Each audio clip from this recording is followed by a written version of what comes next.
Hello and welcome to another edition of the Last Man Standig podcast. Yes, I'm your host, Ben Standig, and I cover the Washington Commanders for The Athletic, which means I just watched a riveting second preseason game in which the Commanders fell 13-6. But despite that paltry score, there's a lot to discuss, including the latest effort from Jayden Daniels, the latest time he got his head coach a little nervous, and some other aspects of this game, including guys who are still trying to make this team and what they showed in this one.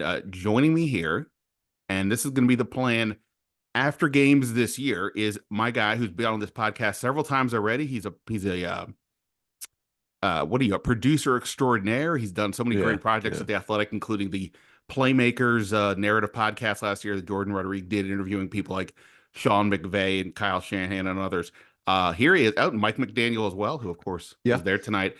Here he is, the great Mike Smeltz, LinkedIn hero Mike Smeltz, I should say. Thank you, Ben. This is a true honor. I sent Ben.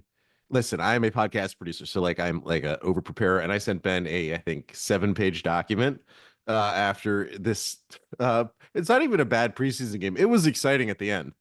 I was riveted. I was on the edge of my seat waiting to see if Trace McSorley could throw a deep ball to Martavius Bryant to put the Commanders in for maybe a tie, possibly a win, and then didn't happen. But hey, it was exciting to watch, and anything with Jayden Daniels is ultra exciting. So I'm pumped to be here. Now that said, you're wearing a Syracuse shirt. Did I approve this? Was this in the notes? I don't know.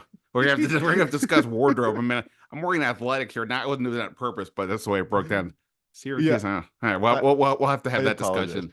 I apologize deeply. I'm already offending you on my first appearance in the new version of your show, which is rocketing up the iTunes charts. But iTunes doesn't even exist. I shouldn't even say iTunes. That's how old I am. Wait, what? iTunes doesn't exist? No, iTunes is dead. iTunes is dead. No, it's I Apple always call it Podcast iTunes or Apple Music. I know that's what I do too. And I'm an old man.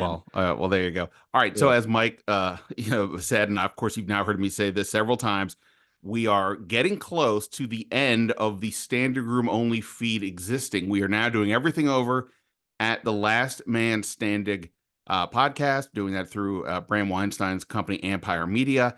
So we've been double dipping on both just to get everybody acclimated. But after the New England game, the last preseason game, that feed's going away for good, and it's all going to be here.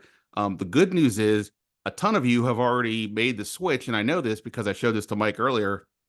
There's sites that track various metrics on podcasts to determine who's doing well, what have you. And I looked at this list earlier today. And out of every NFL podcast out there, all of them, the big ones, the Kelseys, the Mina Kimeses, all those, this podcast, Last Man Standing, number 19 out of hundreds. That's because you guys are joining up. You're leaving comments and reviews on the Apple Music page, and it's been a huge help. And I'm glad everybody is coming on board. And again, needless to say, we want you here to take this journey with us through the regular season, the final preseason game, and all that. So again, go subscribe to the Last Man Standing podcast wherever you do it. Apple Music, Spotify. I'm a Podbean guy. Wherever you do it, subscribe, and that way you won't miss anything, and it'll make everybody on this end happy. Also, there is a YouTube page. If you go either to I assume if you type in Last Man Standing, or if you go to Empire Media, you'll see it there. We're getting that part is a little bit of a process, or we're just getting testing it a little bit, but the videos are already up there, including one from the other day. So with all that said, Mike, we've got some things to discuss. Tell me, where do you want to start here? I mean, I have in our doc, and I think it's Jayden, Jahan, the kicking competition, and then I have a little bit on the offense, but we got to start with Jayden Daniels because it's, I know that, if you could be critical. Oh, he only threw for 78 yards on 12 attempts. I don't know. Things look crisp. Even this is how Jayden Daniels pilled I am, Ben. One of the two incompletions. So he was 10 for 12 with 78 yards, no touchdowns, no interceptions. The sky ball that he threw to the left sideline out of bounds that I think Terry was the intended receiver. There was a blitz off of his right side, an overload blitz, and I am so convinced that Jayden Daniels knows what he's doing, that he did that on purpose. He just threw the ball away on purpose. And I think he said so in the post-game comments, or roughly said so, that even that incompletion was just a simple throwaway because he didn't want to go out of field goal range. Okay, yeah, 10 for 12, 78 yards, no touchdowns. I mean, it's not, there have been better Commanders, Redskin preseason performances out of quarterback. It just looks different than the other guys, the Jeff Driscoll or Trace McSorley.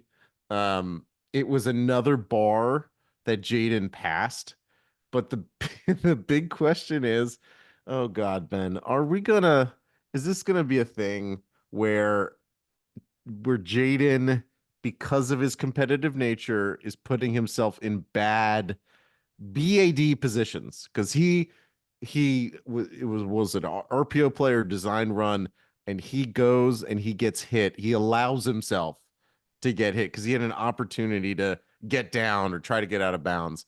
And the coach, obviously DQ, said something after the game about it. But I'm it's like shades of RG3. I'm just terrified as a true Commanders fan over here.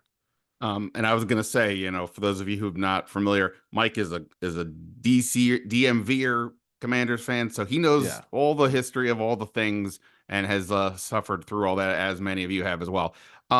First of all, let me just say this. So Dan Quinn post game last week, after Jayden does the audible out of the screen, and they were calling a screen basically because they had Trent Scott at one tackle and Chris Paul at the other, and they were like, we don't want to put him in harm's way. He audibles out, throws the 42-yard bomb, and that leads to Dan Quinn's epic Top Gun analogy that he goes to, right? Okay, so now I was sitting there thinking to myself, is he going to go to another movie analogy? And I was thinking, what would it be? I didn't think this one, but it works perfectly. He went to Animal House and said that Jayden is now on double secret probation, because of the non-slide. He's joking, and Jayden was joking about it afterwards, says, it's a fine line between, making a play and being aggressive and getting down. But it's like a little kind of joke between the two of us. And, it's good that it's that at the moment. But, and I'm not sending off any alarms. I've been very impressed to date with Jayden Daniels, today included.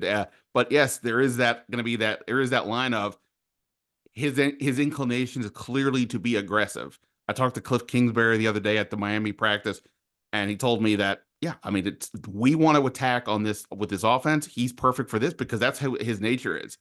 But at the same time, you got to know when to get down. And like, I don't know if you saw it, but like during, I think it was last week, we had Kingsbury talking to the media, and he was asked about sliding, and he goes, "Oh yeah, he will, he will, he will." That's like a quote. He's like, "We've talked about it a lot. He will." Then he didn't. So he did get the first down, but he didn't slide. So it'll be interesting to see going forward. I'm not going to hit the RG3 panic button or anything like that, but needless to say, this is one of the big questions with him is, I keep calling those hits we saw at LSU cartoonish. He seemed to bounce back and not deal with serious injury, but at some point you got to get concerned. Okay. So that said, I thought he was pretty efficient. You mentioned there's not a ton of yards. Most of the passes are really kind of underneath. There's no game planning here, so I don't know what they were trying to do. I know Kingsbury didn't want to show a lot. He wanted to play up tempo. They certainly did that. And the throws, underneath throws, 3 to De'Ami Brown on the first drive. You mentioned Terry, et cetera. So, I think he was effective and efficient, and he, no interceptions. He largely made the right decisions. It looked like, perhaps, other than the non-slide. So I thought it was a pretty good performance. Dan Quinn seemed to say the same as well. Obviously, points are important, but it doesn't matter right now, especially when you're not showing the full arsenal of what you're doing. And I'll just have like, okay, again, like for the people that want to be like, he didn't do anything, like he just hit curls and in break, like just simple routes. I just want people to remember what some of the other younger quarterbacks who have been here and their inability to throw to like half the other side of the field, or their inability just to hit those simple routes. Like, okay, so we have seen that, right? Now, the funny thing is, the big deal in the draft process, besides the fact that Jayden would get demolished by defenders when he would be running in the field was that the stat that would be thrown out was that he didn't throw to the middle of the field. And there was a key play in, because I do want to talk about Cliff's offense for a little bit, because I think I wonder if he's revealing more than, not that he doesn't want to, but he's revealing something, right? He's showing RPO, he's showing QB run game. But Jayden threw a pass in the middle of the field off of RPO to Bates, which was in the middle of the field. And I remember I replayed the moment because it was so reminiscent of the Shanahan RG3 offense when, I mean, what made RG3 so amazing, of course, was his running ability. But then when he would put the ball in the gut of the running back, pull it back, the linebackers would be sucked to the front of the defensive line, and there would be this wide open 20-yard area in the middle of the field to throw to whoever would be there for then the Redskins. And it was the same thing for John Bates. It was a perfect pass. I think it was 16 yards. And it's like, this is, again, it's little stuff, but it's just he's doing the right things, right? So we're seeing the right things. We're seeing the things that would indicate that he is probably going to be the starter. I don't know if there's much debate about that. And I do want to ask you,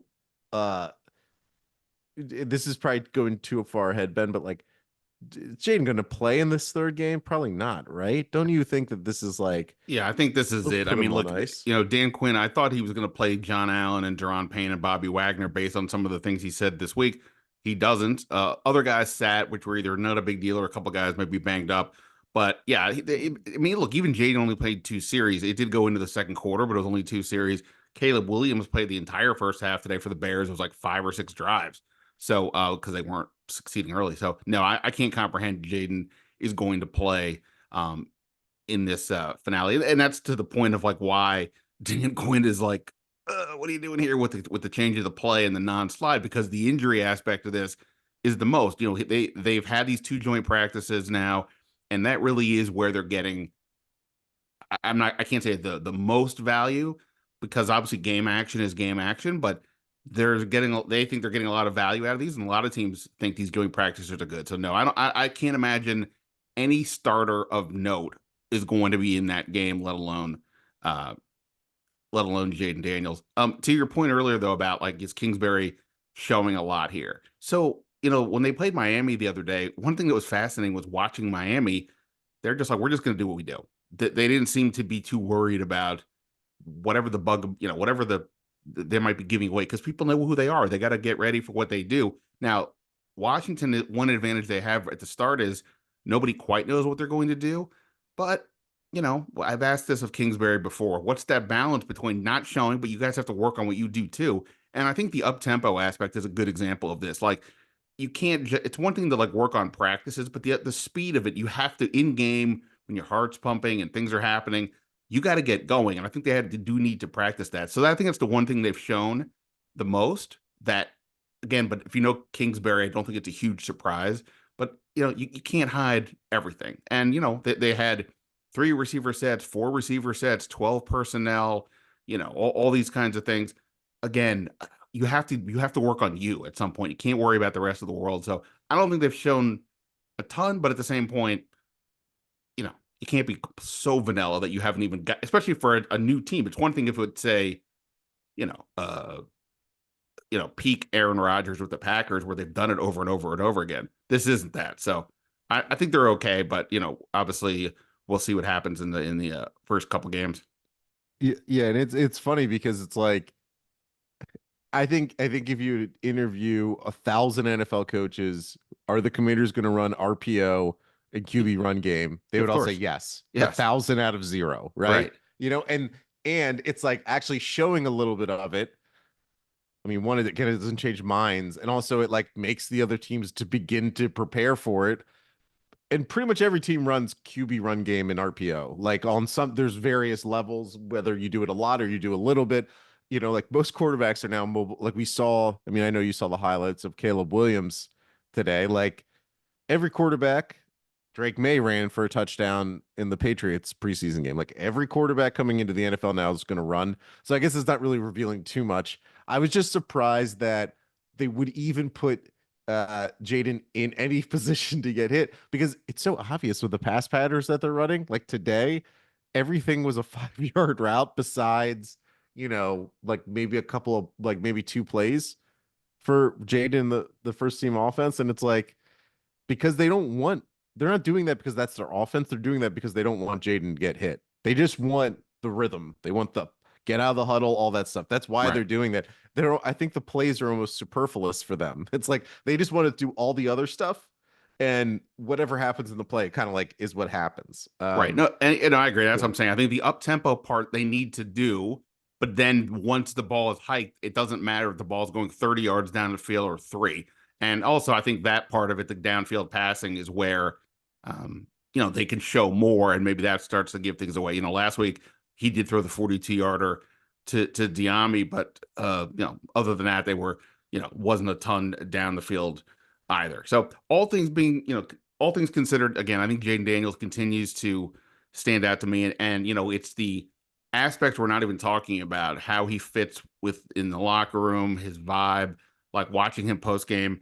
He's got a steady smile to him. He just he understood why people were asking about the the non-slide, but he didn't take it seemingly as like, oh God, everybody's giving me grief, leave me alone. He's like, yeah, like he gets it, and I think that's a very important piece to all this. And again, it's pretty apparent that they really trust him. And I think I said this on the podcast the other day, but when I talked to Kingsbury the other day, and we talked about that last week, the decision to switch the play, and I asked him if my take was that it shows a lot of confidence in that he has in himself. And there are a lot of rookies I've covered in different sports where they come in and have no confidence. Some guys never recover, to be honest. Like they can't find that. He's got that. He's got that gear. And I asked Kingsbury about that, and he goes, "Yeah, that was a huge takeaway for him as well." And he says he tells Jayden, "Look, you're on the field. I'm not. I can tell you what I think we should do and all that, but if you see opportunities, I don't want you to even think twice. Do what you need to do. You're out there. I trust in your decision making. Go for it." So I think that says a lot about where he's at as a rookie. Again, this is only preseason and practices, but so far, so good for Jayden Daniels, despite Yeah. the non slide.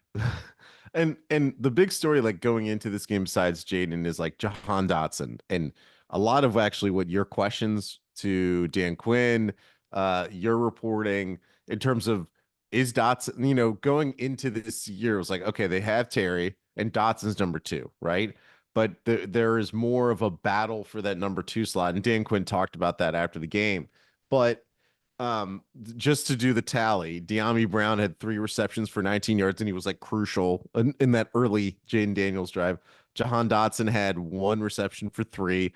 And Zacchaeus, yeah. I'd say one of Daniel's 2 incompletions was to Jahan, and I don't want to get starting overly nitpicky with these kinds of things, but I rewound and watched that play. It looked to me Jahan, so there's 2 receivers left. Jahan's the inside receiver. The receivers sort of cross each other. He cuts hard, inside or towards the sideline. It did seem though that once he made the cut, he didn't go. He seemed to slow up a little bit, and the throw was inbounds. The throw was there, but Jahan wasn't. And I'm guessing, if I had to guess, that Jayden was throwing to a spot that Jahan, if he's moving faster, wasn't there. Again, I don't know, but that was just my observation. And Yeah, based when I you hear saw that too, Ben. I thought the throw looked what would be a catchable ball yeah, depending on the route, right?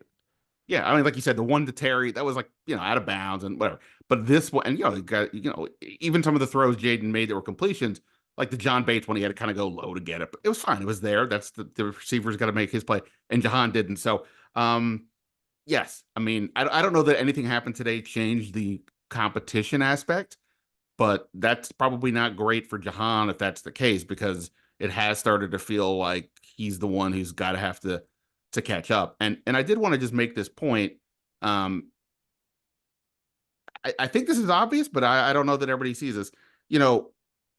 Jahan Dotson, Curtis Samuel was at times felt like their most productive receiver last year, and he was at least the second most productive to Terry, but he was not the number 2 receiver.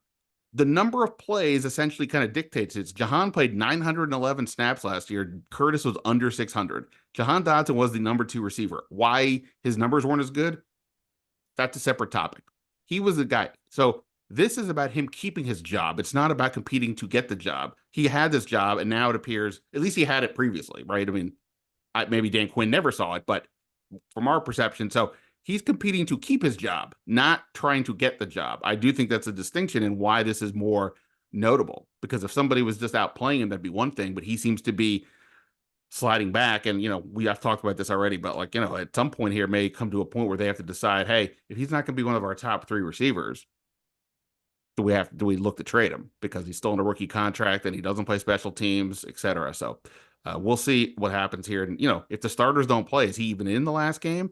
I don't know, but he's also maybe not a starter, so maybe he is. Yeah, I mean, and it's kind of, well, there's two sides of this argument, which is like, okay, this is a Cliff Kingsbury offense. This offense is probably going to go 4 wide more than any team in the NFL. I know he changed things a little bit as he got on his time in Arizona. They started loading up on tight ends, but like ultimately, Cliff Kingsbury is going to put 3 to 4 wide receivers out there more often than most teams. So like if Jahan, Zacchaeus, and Brown and Terry are all out there for the same, it doesn't really matter who's wide receiver 2, but Dan Quinn said something interesting post game because he was trying to purposefully clarify how he's viewing the wide receiver 2 battle. And he said something essentially like the thing that he's liked about Dotson are sort of the deeper routes. And they're not even calling deeper routes. So maybe this is a percept. I mean, you're at practice, so you see this more than anyone else, besides the coaches. But for fans like myself, who's just sitting here watching the game, there's a perception that Jahan is not doing well, but also they're not throwing the routes that would probably feature him better. You know what I mean? I'm just saying, like, there's a possibility that when we get to the regular season, sure, Jahan's not going to be the wide receiver that when he was drafted, the hope was that he would be like a very dynamic, very versatile weapon. Like, when he was drafted, it was like he's amazing hands, great route runner, great speed, all those things.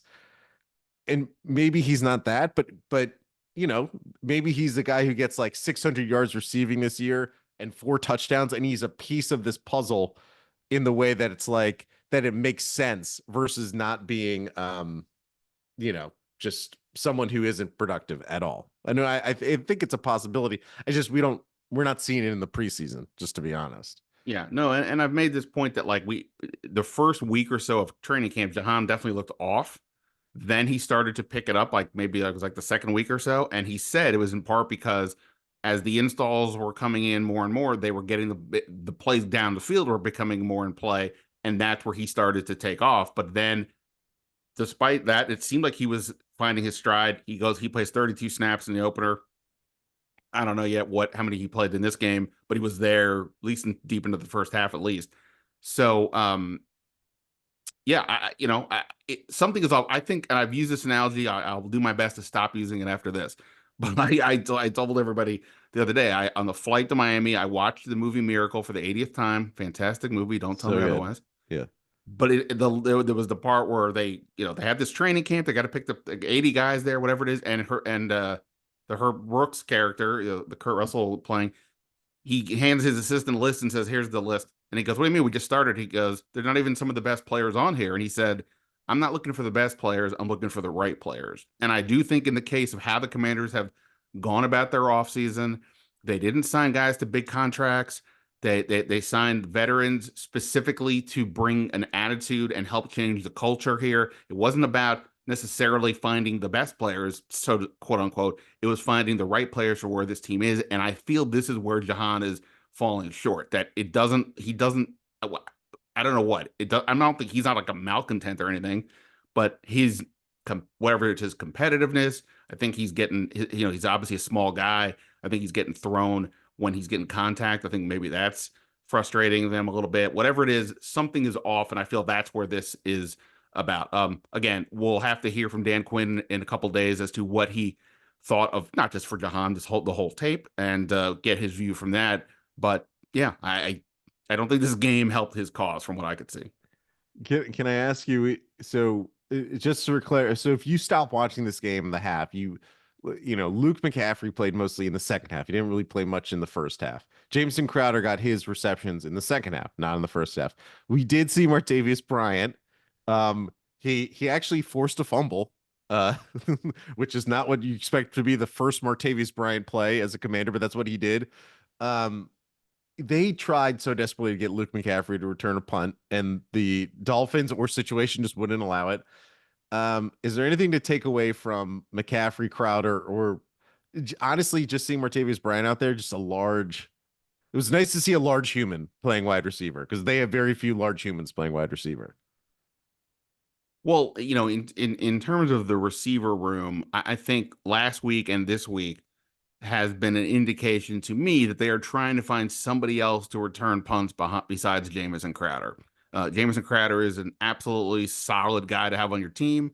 Good for the locker room. We see, whenever which wasn't often last year, but even here, whenever he goes and plays receiver, he can help your cause. Like, yeah, he's not going to be a burner, but he can help your cause. Okay. But as we saw as a punt returner last year, it's kind of basic. He had the same production as Dax Milne. He's over 30. That's not where this team is trending. They're looking to get younger. So I think they're trying to find somebody else to do it. Now, Zacchaeus last week seemed to make a little more sense. Not that he has had a ton of experience in the NFL returning punts, but with his speed, McCaffrey's a very different type of player. So I thought that was very interesting that they were trying him. And, like in most of these cases, it's going to be trial and error, and they'll see. They tried Kazmir Allen in the backfield. I told you guys the other day to expect something like that. And they also had him return. He returned 2 kicks and 2 punts. They're trying to find a way to get him on this roster, I think. But I Do think you all think the the fumble hurts him? I mean, like sure. it should you would expect it to, but like also he's not been a running back, so I don't know what to take from that. Yeah, I think they recognize obviously that it is a big experiment. Maybe he doesn't ultimately end up at running back. I think it's just they're trying to find a way to get him the ball on offense. And the reality is, if you're a receiver, okay, well, the only way to get you the ball is to throw the ball to you, which means you have to get open, you have to catch it possibly in traffic or with defenders around you. And he's 5 foot nothing, and that's not really his game. So I think they're trying to find ways to get him the ball other ways out of the backfield. Probably not like a true running back, but a sort of a gadgety kind of a guy. But I think all that is to say they are really trying to find somebody who they hope will make this team to be the returners at both kick returner and punt returner, rather than having to have one spot specifically for a returner like a Crowder. Maybe Byron Pringle falls under that as well. So I think that's what they're trying to do here with all these different guys. And I don't think I could be wrong on this. I don't know that battle was changed one way or the No. other by this game either. So Yeah, we'll see. I mean, to say, and this is going to fold into our next big. I mean, if you turn off the game at halftime, you feel certain way about Riley Patterson. I mean, probably you still feel it if you watch the whole game, but I am worried about the team's special teams. That if you kind of look around, besides Tressway, who's the constant, in life, he's gravity for the Commanders.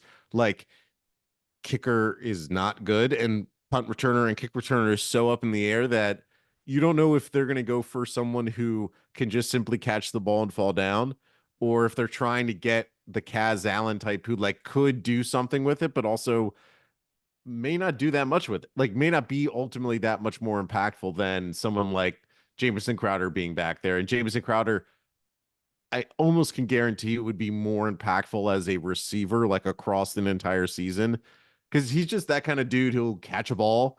He'll get you the 8 yards on the 3rd and 7. He'll just get that. He'll fall down, and that's what you get out of Jamison Crowder.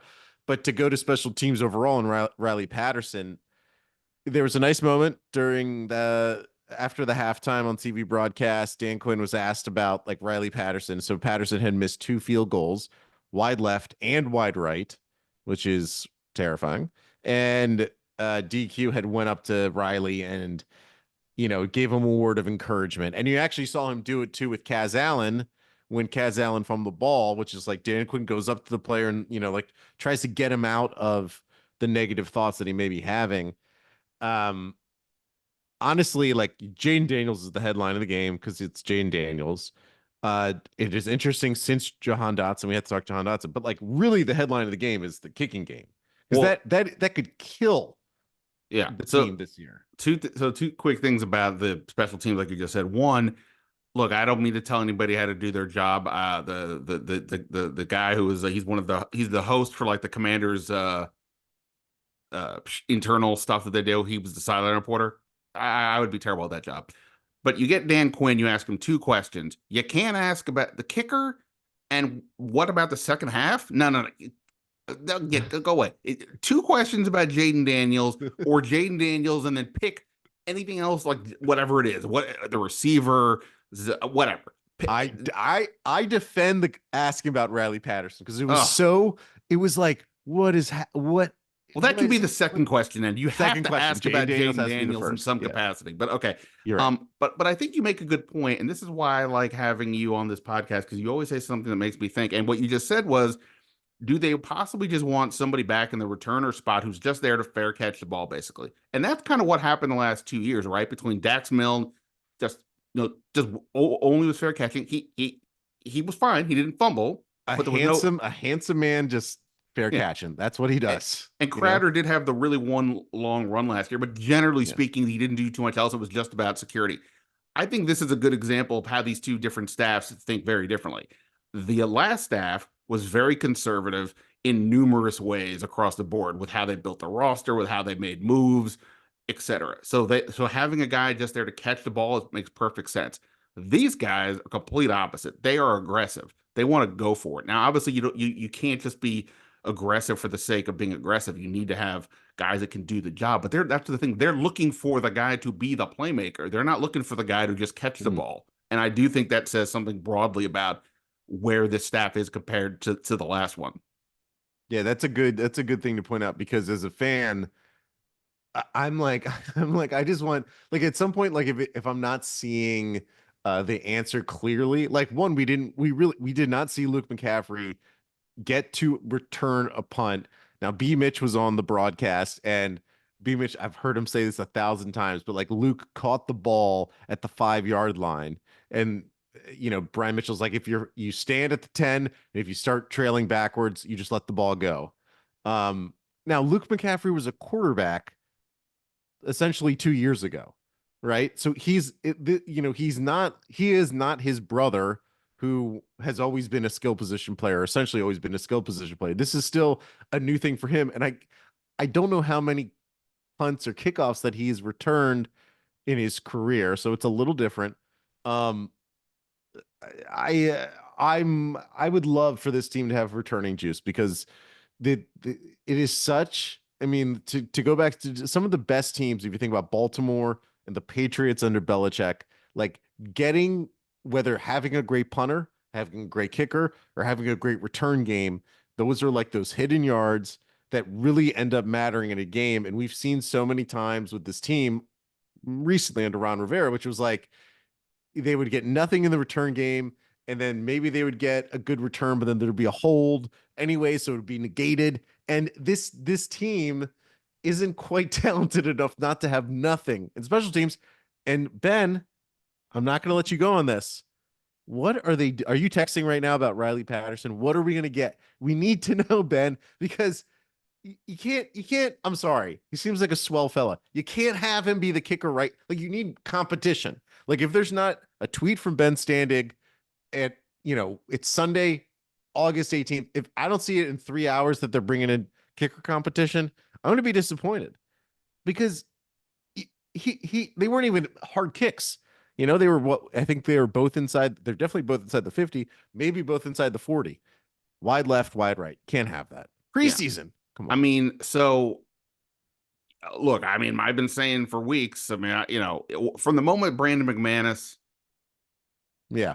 was booted off the island essentially, to me it became apparent that they were already like kind of screwed. They were going to have to wait for other teams that have multiple kickers in camp to start cutting somebody. And some teams may not do that until they get all the way till the end, depending on what their situation is. Maybe it'll be this week. Who knows? But, some of the guys who they might be eyeing will have to wait. Now, Patterson was he was a kicker last year. He replaced McManus in Jacksonville. He was okay. I mean, he's done it. The other kid, Ahmed, God bless him, but, he was getting cut for Chris Blewett, essentially, in God, the I would take Chris Blewett in a second with this what's happening right now. so the reason they cut Ahmed this past week was because they wanted to give Patterson all the reps, get him to a rhythm. And as Dan Quinn noted after the game today, he was good in the joint practice. He was 6 for 6. Quinn said a bunch of those were from deep.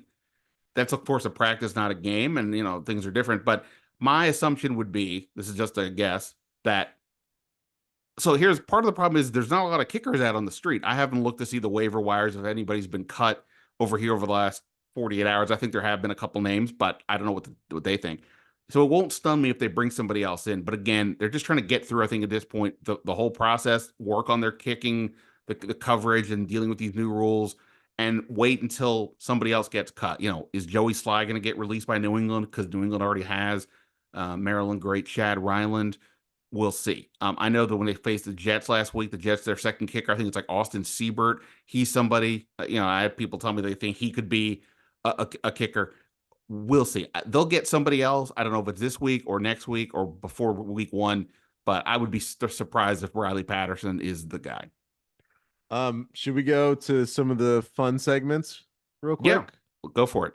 Okay, so we have some segments. We're going to try to do these every week. Now, Ben, for you, even if you've already pointed out some of these things, we're going to redo them here because so this next one, the ear-catching post-game comment. So it'd be anything that was said in the post-game, even if we talked about it before, I think it's worth pointing out what it was and what is the thing that stood out to you from the post-game.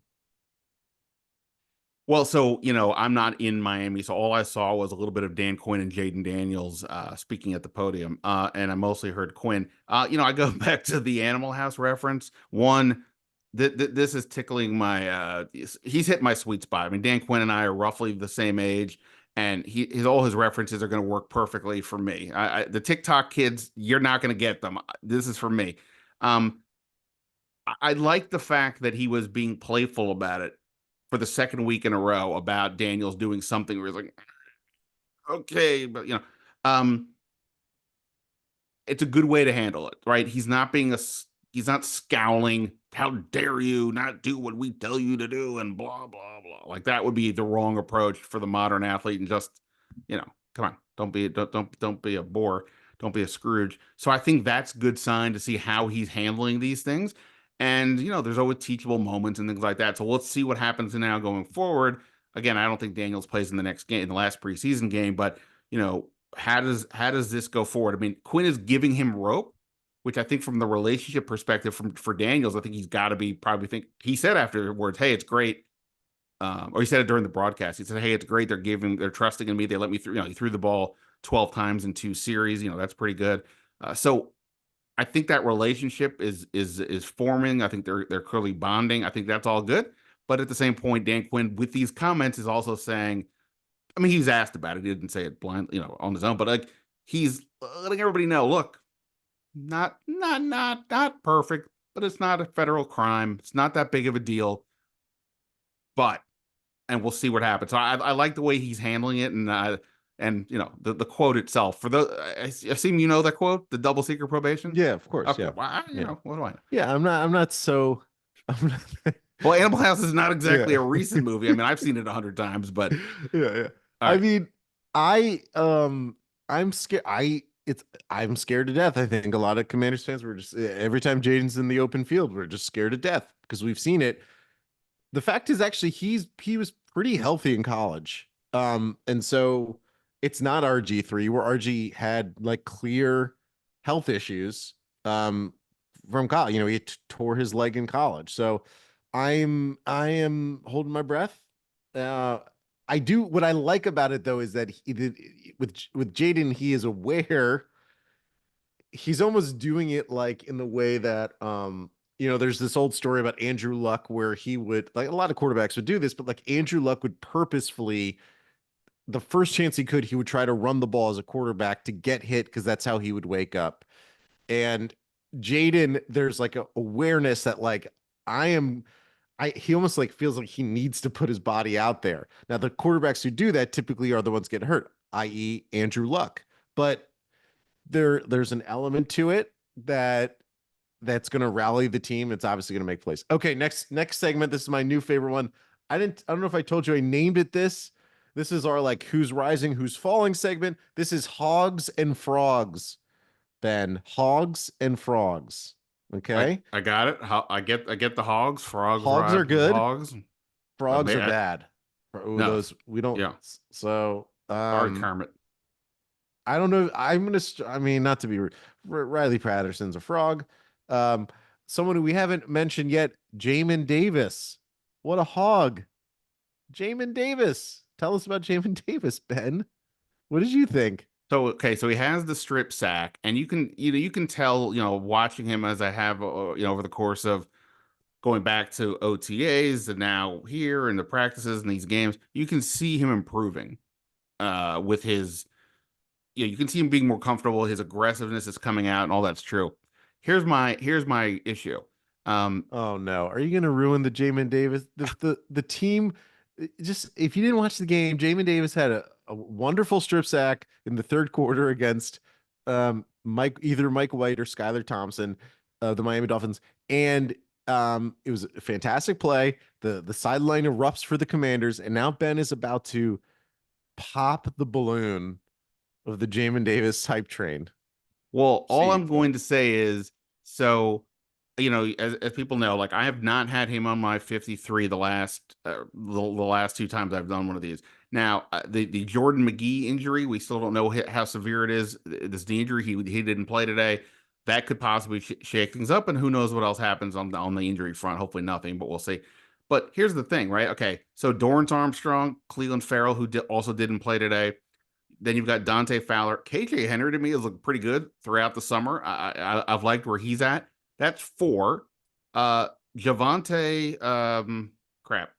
Javante Jean Baptiste, Yes, sorry, yes, blank. I was gonna say I keep saying the the Notre Notre Dame kid. Dame seventh rounder. Yeah, He who he also had he a nice play today. he also had a sack, and he also is playing ahead of Jamin Davis, and he's Mm, also their hmm. draft pick. So that's five defensive ends I just named. If assuming Yep. that they all make it, like, okay, well, like if they keep Fedarian Mathis, that's 10 defensive linemen you'd be keeping. I'm not saying that's impossible. I'm just saying that's a lot, and you now would have to scale back somewhere else. So my question is basically whatever Jamin Davis is doing, do they have a spot for him? I don't know that I think that. So again, and also Jamin Davis, I don't know who the Miami tackle was, but third team tackle guy. It's not, he wasn't going up against the higher guy. So look, again, he's improving.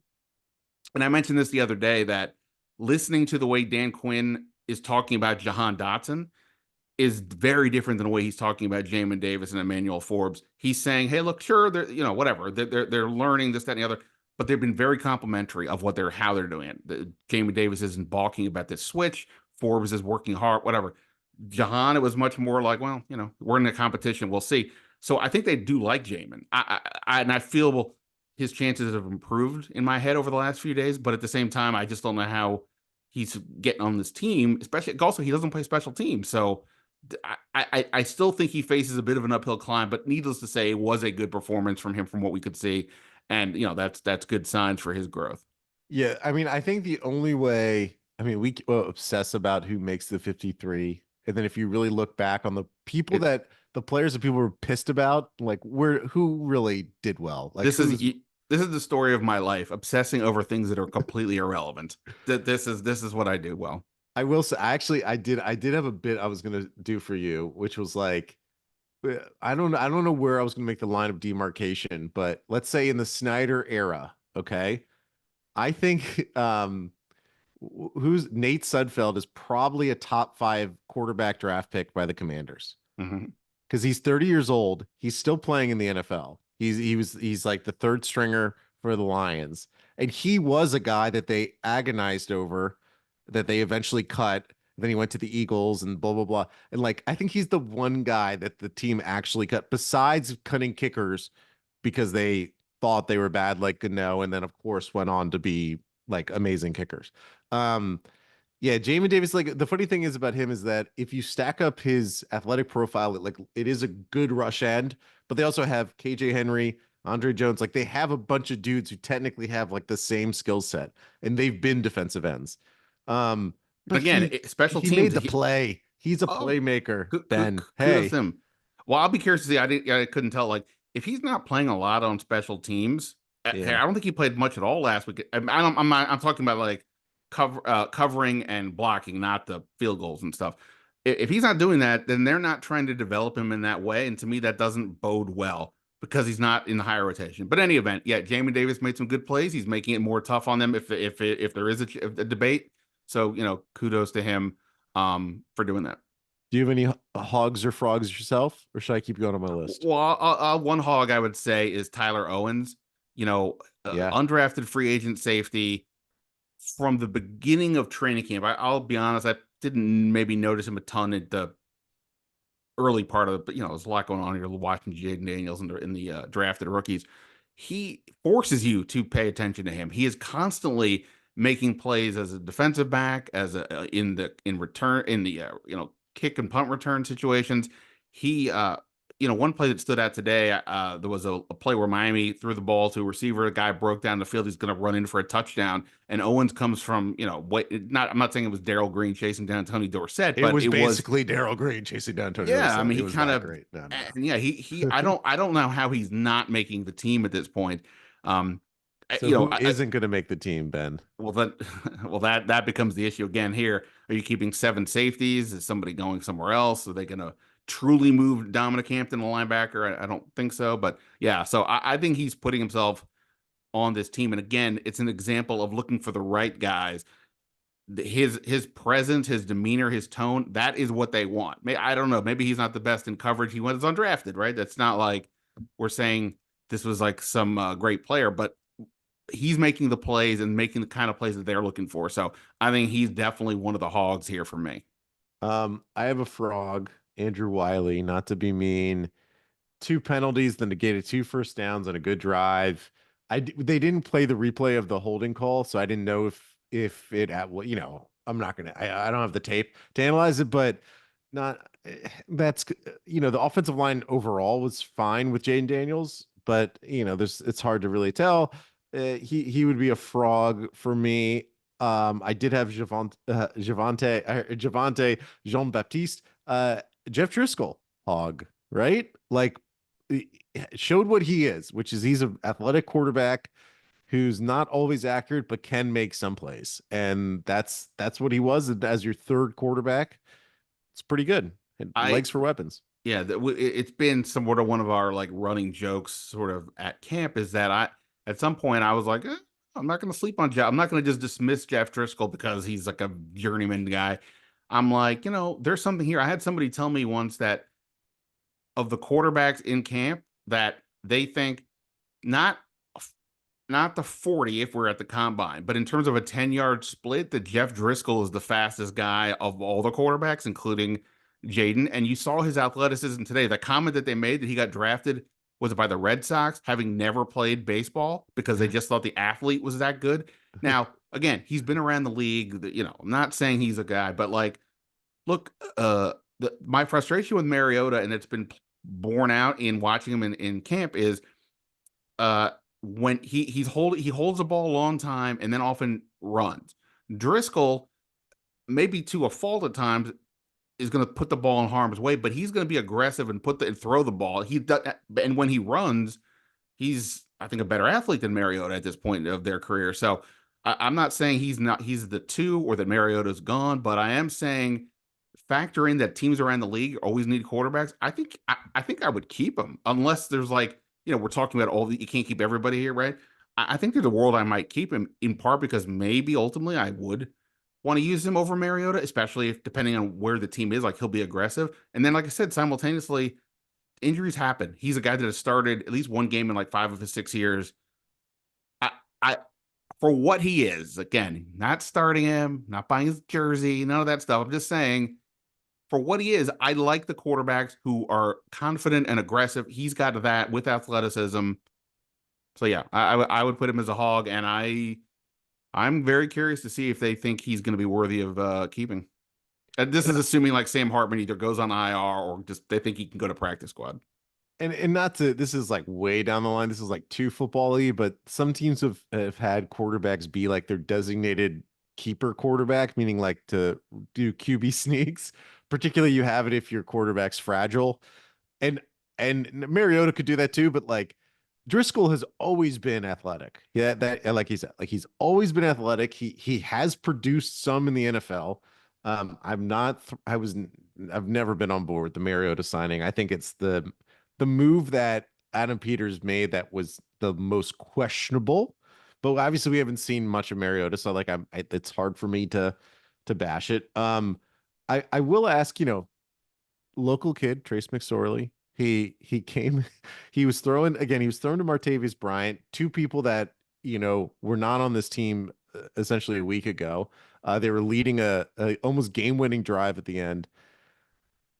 I'm not going to label him a hog or a frog, but Ben, is there anything that we should take away from Trace McSorley's performance? Like, should we project it forward and say, oh, this is the Kirk Cousins to Jayden's RG3? Is that what you're saying in theathletic.com? That will be in the April 1st edition, perhaps. No, look, I mean, Quinn said he didn't even practice and have to get thrown in there. One of the reasons they signed him was he had been with Kingsbury in Arizona, so in theory he would at least know what's going on. But no, I mean, look, if you're a Pretty quarterback, awesome. Pretty awesome for not practicing, right? yeah, That was no, pretty for good. sure. It was like the crap. Who was the quarterback that they picked up off the street? It took like 24 hours before they Josh faced the Eagles. Johnson. No, I'll think about it in a second. But when they had the COVID, Was this like, under Jay? no, Or this was like 2 years ago in Tehran when everybody had COVID, or 3 years ago when everybody had COVID, and he came in off the street and wasn't actually that bad. And like, I'll think of it in a minute. oh Um, yeah. but Yeah. in any event, no, I This mean, kills me. Trace McSorley is, I guess you could say, like, if hypothetically, I don't know how, I'm told that Sam Hartman's injury is not that significant, but that said, an injury is a good opportunity to stash a guy if you want to. And should they do that, then maybe McSorley is a guy you put on your practice squad because he can, help, whatever in practice, or, again, he knows the system. If you're getting down to your fourth quarterback, you're already hosed anyway. So maybe that, but no, otherwise, appreciate the effort. Yeah, I would really like to see. It was a Garrett Gilbert. Garrett Gilbert, there you Okay, go. yeah. Um, so okay. That was Hogs and Frogs. Can be sponsored by a brand. That's a sponsorable segment. Next one up. This is something I'm very proud of, Ben. And we're going to talk through it a little bit, and we'll get through it during the regular season. The Jayden Daniels dial. The Jayden Daniels dial. This will be our grading system for how Jayden performed. The dial, I'll tweet it out at some point. It's a picture of Jayden's head with a surrounded by a dial, and there are 5 quarterbacks on that dial. The quarterbacks may change from game to game, but right now it's Wentz at the bottom, Todd Collins, who I love dearly, Brad Johnson, RG3 as a rookie, and Doug Williams after the Super Bowl. The iconic shot of him like fist pumping, and every Commanders fan, Redskins fan could just picture Doug after the Super Bowl. The degree of which it doesn't have to be nail on the head as Wentz or Todd. It could be in the between them. It could be any quarterback you like. But I think I want to do is track how Jayden did during the season. Now, we didn't get to see much, but to me, I think it's a gradable performance. Ben, where would you put Jayden Daniels on the Jayden Daniels dial? First of all, this is why you're, the producer extraordinaire. I can't wait to see this dial. So I would say this. I can't say RG3 rookie year, because if you say that, the expectations are already high. But you say that, I mean, this is a week where RG3 just got fired by ESPN. Everything about him just is like going the wrong way. I've had so many people tell me they can't stand him with the croissants. I don't even know what's going on. I didn't even see that. You didn't see the croissant picture? I've seen them. It's ridiculous. Okay. Anyway, oh, look at that. There we go. If you're watching the video, you can see the dial. Wow. Again, this is third quarter. This is how I spent my third quarter. Oh. Wentz is kind of hidden, but that's fine. I hope we never have to activate the Wentz part of the dial. So I would just say this. I won't put him equal to RG3 rookie year, but that is basically where I would put it. I mean, we've only seen him play 3 series. Of course, I've watched practice, but we haven't seen enough. Even with RG3, as exciting as it was that opening game, you're like, oh my lord, like what, like this is unbelievable, and then it just kind of kept going. So I would put him like right there. He's to me done everything that like I've been impressed. I'm not easily impressed, or at least I'm not one to gush a lot, and I'm still trying to dial it back here. But it's hard for me to find too much to criticize. And the athleticism is obviously off the charts. The ball accuracy is pretty damn good. Uh, is it going to stay healthy? We'll see and all these things. But I think I'll go right up to the RG3 line, but not completely like on the, like it's not somewhere right before RG3, but not quite there. So he's Jeff George. Oh my That good, god. right? Oh my god. I mean, that's the thing. Like, I think it's debatable to put whether it should be Wentz or Gus Frerotte running. I don't know. Uh, Gus Frerotte was legit. I mean, since if we're talking like Legit. rookies, Heath Schuler would probably be a good one because like of all the number one picks that I've had that have bombed, at least RG3 had the one really good year. Schuler, people seem to know he was over in training camp. Yeah, I think if you did rookies, RG3's like the top echelon, of course. You have somewhere in that mix, Patrick Ramsey and Jason Campbell like being sort of like the mushy middle, and then Heath Schuler being the bottom tier of it. Um, yeah, I'm gonna fully. I can't put something on the dial. I mean, my excitement levels past Doug Williams, just because I'm just so excited to see it. I'm excited to see it every week. That's partly why I want him to be healthy, because I feel like even if this team is competitive with like Mariota because Jayden's hurt, it will feel it will feel so unsatisfying if like Jayden gets knocked out in like the way that Anthony Richardson did, right? Like the Colts were competitive. The Colts almost went to the playoffs last year with Gardner Minshew. And now the Colts fans are really excited because they have a decent team with this young quarterback. My number one thing, like all I care about is protecting Jayden Daniels. That's all, that's all I want to see at the moment. Um, any other thoughts on the did we miss anything? I mean, obviously with a 90 player roster, there's so many different things, but the starters didn't play a ton. We didn't really talk a ton about the offensive line, other than you mentioned Wiley, but it didn't appear to be that they were giving up a ton of pressure to when Jayden was in there. The rest of it, so be it. But there's obviously a lot of questions. Is when Brandon Coleman, he's still out. We don't know how long he's going to be out for. If he comes back, if he can get back, say next week, I'm not suggesting that's happening, but if he could get back next week, then they've got a few weeks for him to build up to that momentum again. And then if they decide he's the guy, put him at left tackle, and then maybe Lucas supplants Wiley, or you pick one of them there. Other than that, there's only so much that they can do. And like I said, I think the front seven of the defenses look pretty good, except that we haven't seen them for real. But in the two joint practices, the defensive tackles in the front general has looked, on top of their game. So I think that bodes well.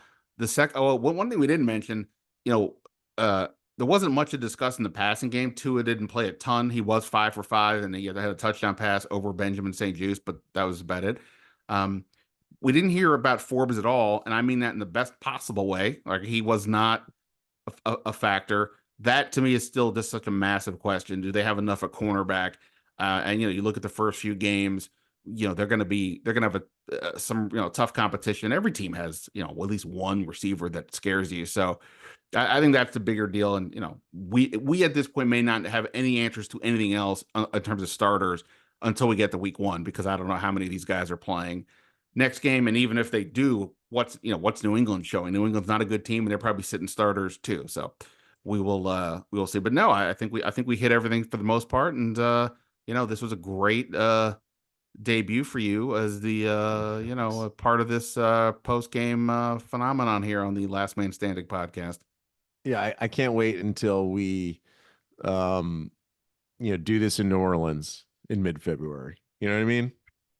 Super Bowl or bust. That's how I view the season. No, I think the one thing I'm wondering is those batch of injuries that you were talking about. How serious are those batch of injuries? We're going to start seeing more and more information about those players or where their futures are headed, and some of those people are important. So, It was funny about the defense that they kept running. The Commanders kept running basically cover two, and the Dolphins kept hitting the soft spot in like the sidelines on a cover two that like Michael Davis would go and cover the flat, and Derek Forrest wasn't like really getting over there. They hit like two passes in a row, and I was like, all right, well, this is preseason junk, and I hope it is, because if that's how the defensive backs are playing, it's not gonna be good. It's not gonna Right. be good. Yeah, Ben, thank you so much. This was a pure dream to be here. All right. Well, Mike, you rock. At Mike Smeltz on X or Twitter, of course. LinkedIn. He's the king of LinkedIn. Go LinkedIn, follow yeah. him. Go hit him up over there.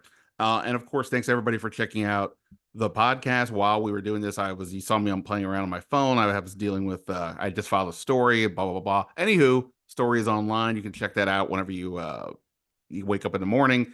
My thoughts on this game, some of which you've just heard, but some other stuff as well. And of course, for this podcast, the Last Man Standing podcast, again, just a reminder, if you're listening on the Standing Room only feed, appreciate it, but that feed's going away after the New England game. So we got just over a week before that goes away. In the interim, if you haven't yet, hit the subscribe button for the Last Man Standing podcast. If you have a moment to drop a rating and review, that helps a ton too. And again, look forward to rocking and rolling with this thing. We're gonna begin putting up more videos of these podcasts on YouTube as well. I got to figure out how to do it. I got to resituate my room here a little bit. Like I wanted some water, but like I don't know. Am I allowed to drink? You tell me, producer. Am I allowed to drink on No, the no, video? no, no, you're not allowed to. No. Yeah. Don't eat croissants or drink water on video. That's the moral of the story. All right. Um, Well, we'll have to work on that. I Um. do like this background. This is a good, safe background, Ben, that you got. It's nice, good. Oh, So, fantastic! Look, there's a but then you football. could, There's a football behind me. yeah, it's very nice. Is it signed Um. by you? No, it's signed by the 1983 Redskins. After Oh.